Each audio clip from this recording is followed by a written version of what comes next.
बच्चों, आज के क्लास में फिर से हम संचालन से आय तुलनात्मक आय विवरण का फिर से एक प्रश्न मैं आपको समझाने जा रही हूँ। प्रश्न कुछ इस प्रकार से है। निम्नलिखित जानकारी से नरसिम्हा कंपनी तुलनात्मक आय विवरण 2004-2005 के लिए तैयार कीजिए।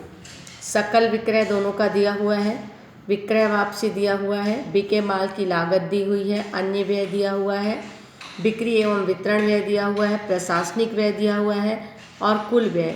उसी प्रकार से अन्य आय, गैर संचालन आय और शुद्ध लाभ। ये प्रश्न को आप अच्छे से देख लीजिए।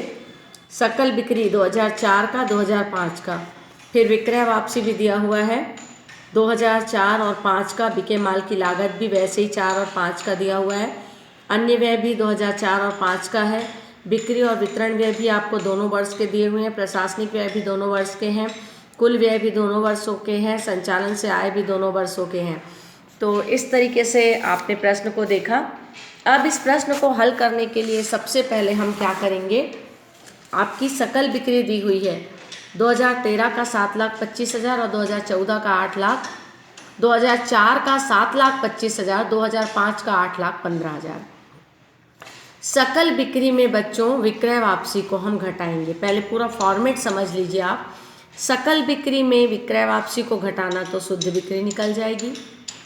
शुद्ध बिक्री में बिके माल की लागत को घटा देना तो सकल लाभ निकल जाएगा। फिर से सुनेंगे।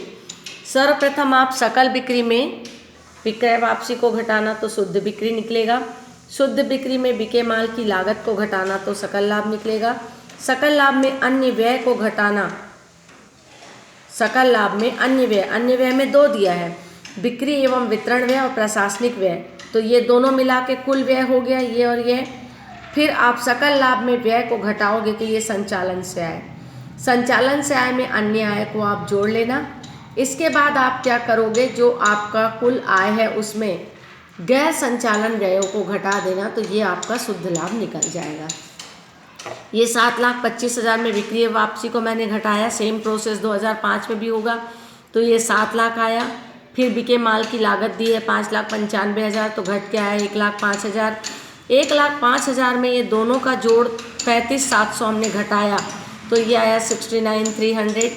फिर यहाँ पर 1,200 रुपये आय है, संचालन आय में अन्य आय को मैंने जोड़ा तो 70,500 आया कुल आय। इस कुल आय में मैंने गैर संचालन व्यय को घटा दिया तो इस तरीके से घट के आ गया 78,750। ये तो हो गया 2004 का। सेम ऐसा ही प्रोसेस आपका हो जाएगा 2005 का। फिर कल मैंने आपको फॉर्मेट बताया था, जैसे कि एक विवरण को ए मानना, फिर बी, सी निकालने के लिए बी में ए घटा देना। यानी 2005 में 8,15,000 में 7,25 घटाओगे तो ये आ जाएगा आपका 90,000। ई निकालने के लिए बच्चों जो डी निकल के आया 90,000, 90,000 भागित 8,15,000 गुणित 100 करोगे तो आपका ई निकल जाएगा। ठीक है, तो ये B C D E, D का फॉर्मूला मैंने बताया बी माइनस सी, और ई निकालने के लिए फॉर्मूला क्या करेंगे, जो डी निकल के आया डी को बी से भाग देना है और 100 से गुणा करना है। तो इस तरीके से ये हमने देखा तुलनात्मक आय का विवरण।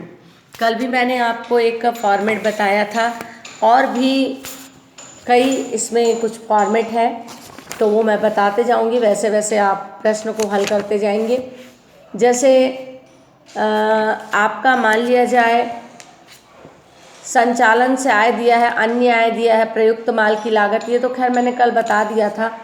मान लिया जाए आपका बिक्री, बिके माल की लागत, अप्रत्यक्ष व्यय और आयकर की दर बस दी है, तो आप क्या करेंगे, बिक्री में पहले बिके माल की लागत को घटा लेंगे तो आपका सकल लाभ निकल जाएगा। सकल लाभ में आप अप्रत्यक्ष व्यय को घटाएंगे तो आपका कर के पूर्व का लाभ निकलेगा, और कर के पूर्व के लाभ में आप इनकम टैक्स को माइनस कर देंगे तो कर के बाद का लाभ आपका निकल जाएगा। ऐसे ही आपके और भी प्रश्न दिए हुए हैं तो आप पीछे के क्वेश्चंस को बनाइए, और अगर किसी प्रकार का कोई प्रश्न नहीं बनता है तो आप मुझसे पूछिए। Thank you.